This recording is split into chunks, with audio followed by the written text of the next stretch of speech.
Just like gone on YouTube, to give your brain some new food. Hello people, and welcome back to the channel. If this is your first time on the channel, a special welcome to you. I ask that you check out the rest of my videos. If you like what you see, give them a thumbs up, leave a comment, but more than anything, I'm asking that you subscribe to the channel. Today I'm going to be talking about crime in Jamaica, considering that the new year started out with an upsurge of crime in Kingston. I'm going to be addressing it, and I'm going to be addressing why is it necessary in Jamaica and why is it a continued part of the Jamaican culture. But before I do that, it's only right that I declare as to why I deem myself an expert on this topic when it comes to crime in Jamaica, in particularly crime in Kingston and St. Andrew. First and foremost, the last school that I attended in Jamaica was Calabar High School, which is a school that a lot of Jamaican young boys that are in primary or what was called all-age school dream and wish and desire to attend. And the last place that I lived in Jamaica was Uptown. I'm talking about the Uptown that most Jamaicans wish to live. You know, the kind of place that you step out on your veranda and you can see the entire Kingston beneath you and your view takes you all the way over to Portmore. That's the kind of Uptown that I lived before I left Jamaica. However, I had to earn all of those. And when I say earn all of those, what I mean, I was not born with a silver spoon in my mouth. First of all, my school prior to Calabar High School was Central Branch, and anybody that knows Central Branch or knows the location of Central Branch, it is a vast contrast between Calabar and Central Branch. They're just out of each other's league. But years later, I realized the wealth that I benefited from attending a school such as Central Branch and then a school such as Calabar. No different from where I have lived before I earned my piece of the Aki Uptown.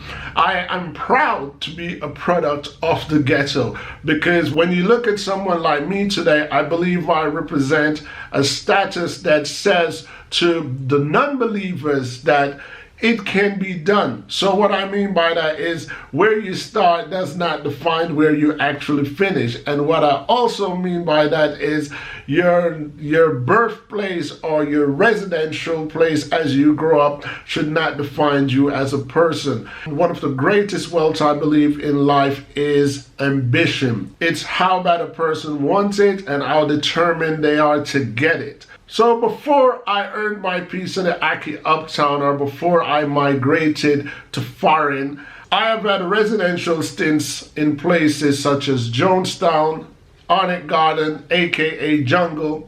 I have lived in Marvelly.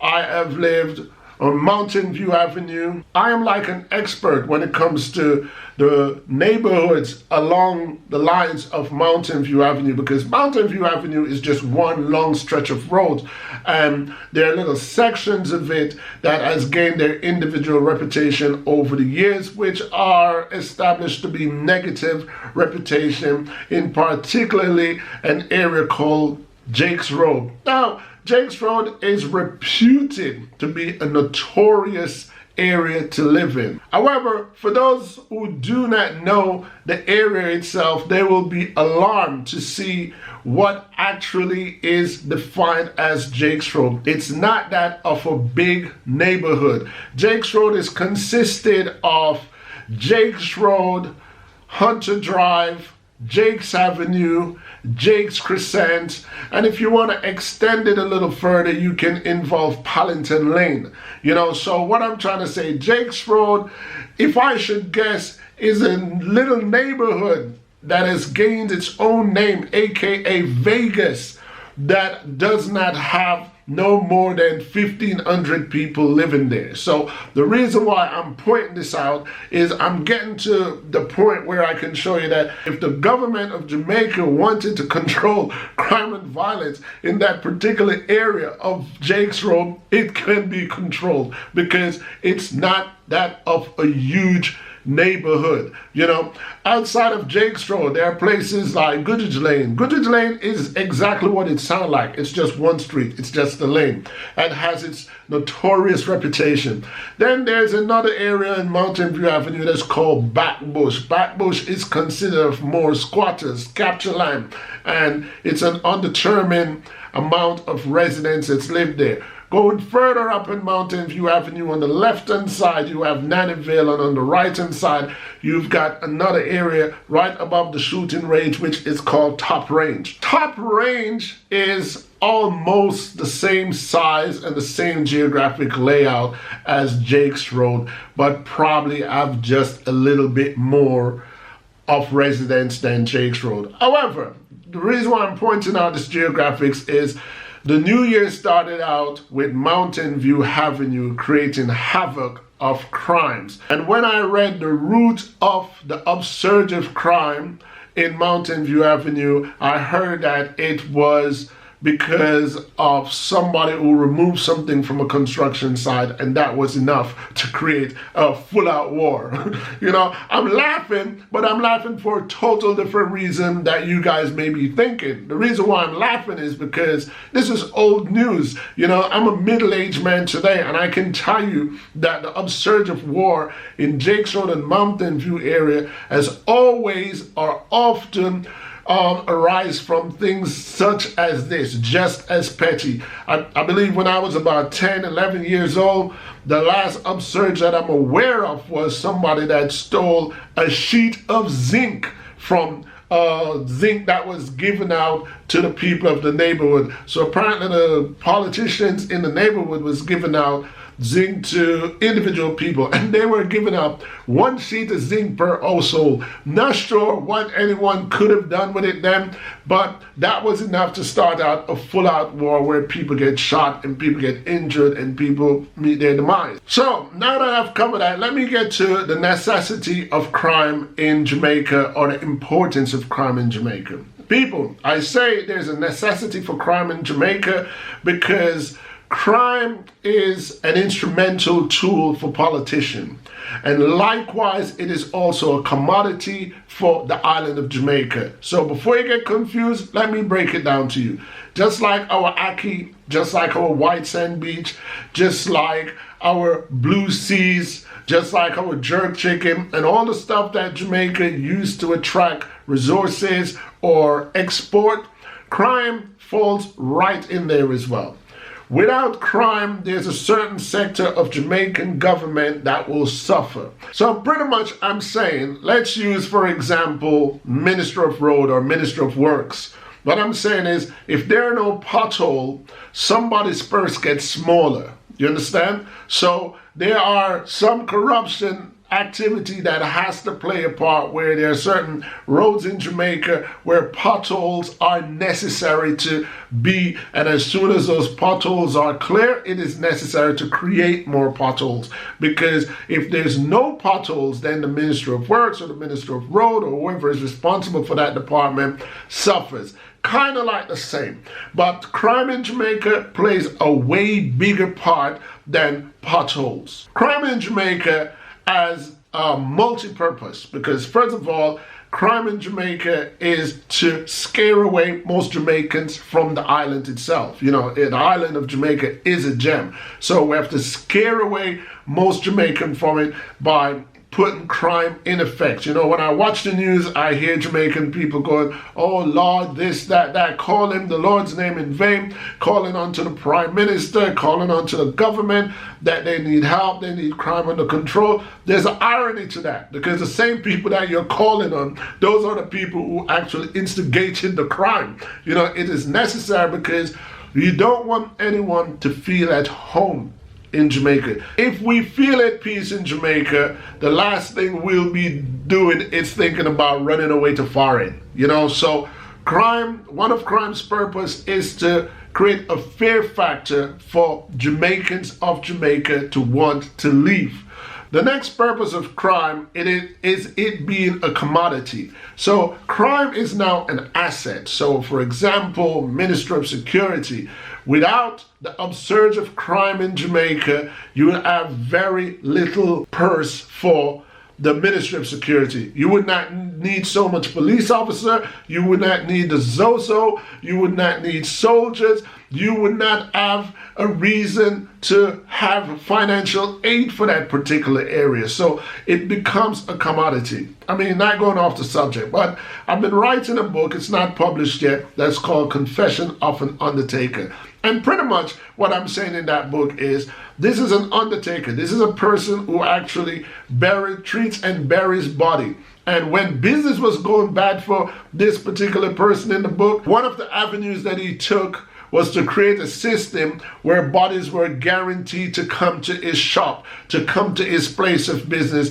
so he will always have a productive business. And pretty much it's the same thing I'm trying to explain here when I say crime in Jamaica is a commodity. It's necessary, you know, whether it's PNP in power or whether it's JLP in power. I know a lot of you who are listening to me now may say, well, the politician them wicked, but at the same time, you can't say politicians are wicked. Here's the thing. Birds were meant to fly, cars were meant to drive, dogs were meant to bark. Politicians are meant to do what politicians do. Politicians are into the business of manipulating people. Politicians are into the business of selling false promises.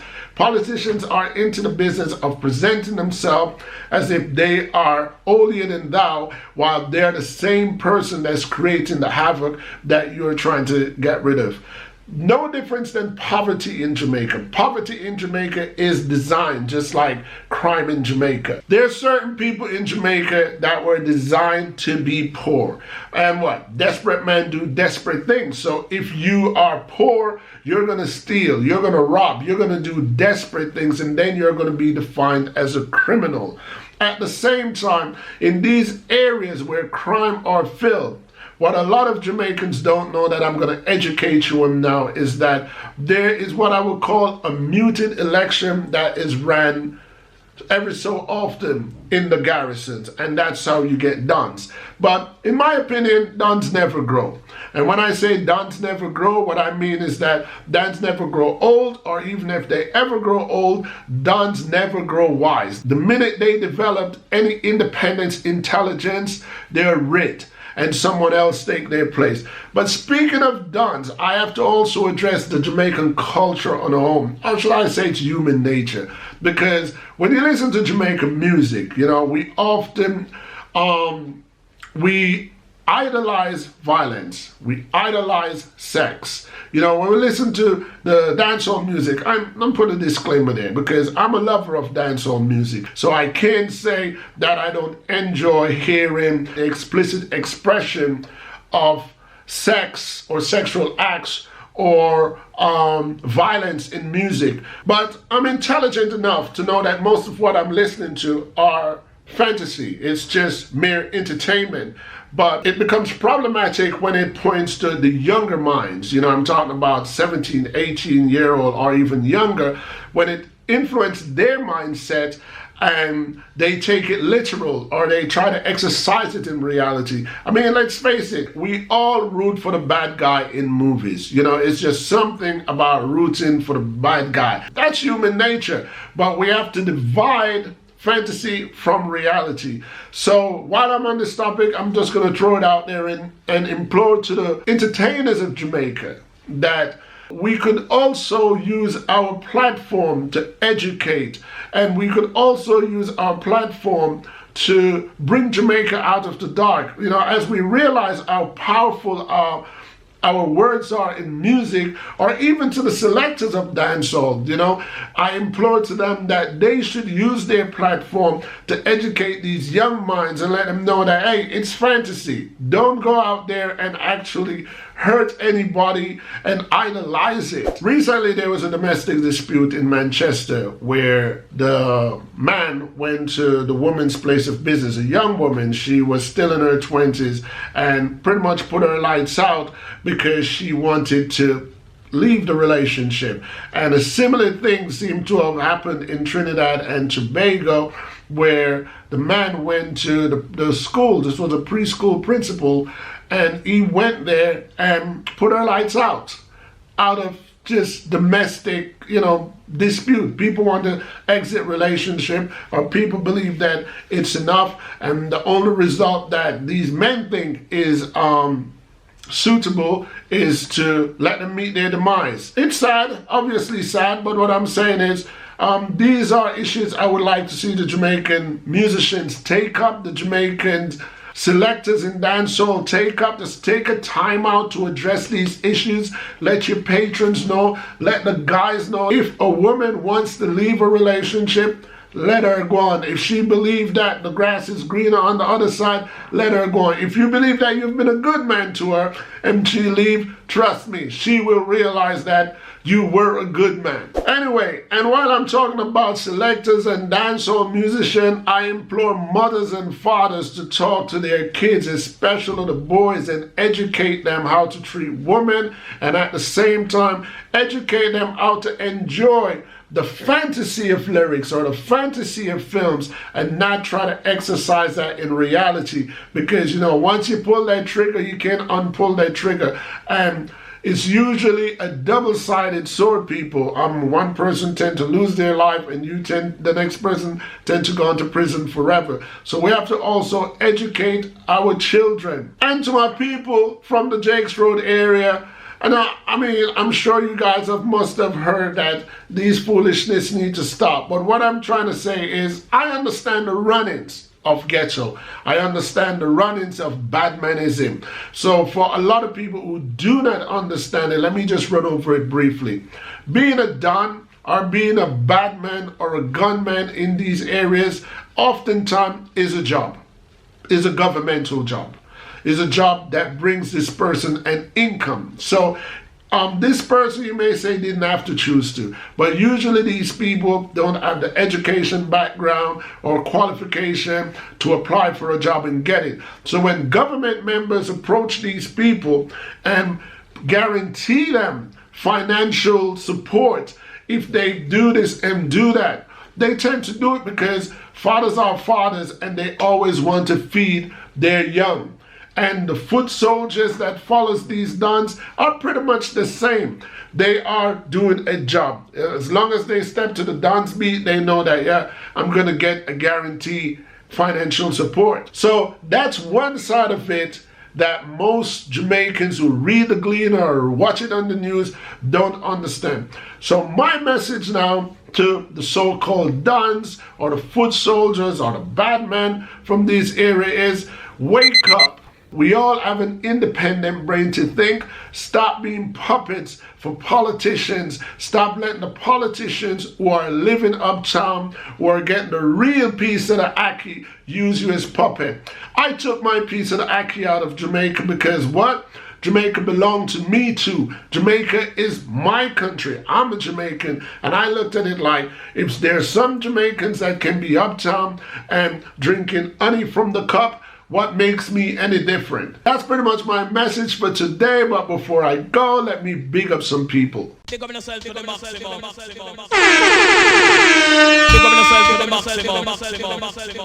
First person I want to big up today is one of my subscribers by the name of Ivy Chisholm.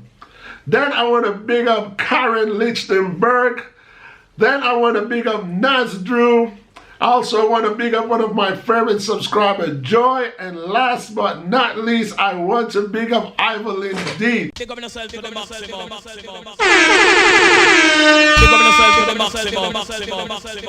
Anyway, people, that's pretty much how I started out my first vlog of 2020. Let me hear what you guys think of my view to crime in Jamaica. Do you also think it's a commodity? Do you think it's not a commodity? Do you think people just bad and born bad? Or do you think the government has always been the devil's advocate at the same time? Let me know what you think. Do not be afraid to criticize my opinion, because as you know on my channel, I accept thumbs up and thumbs down. I accept agreement and disagreement, because what?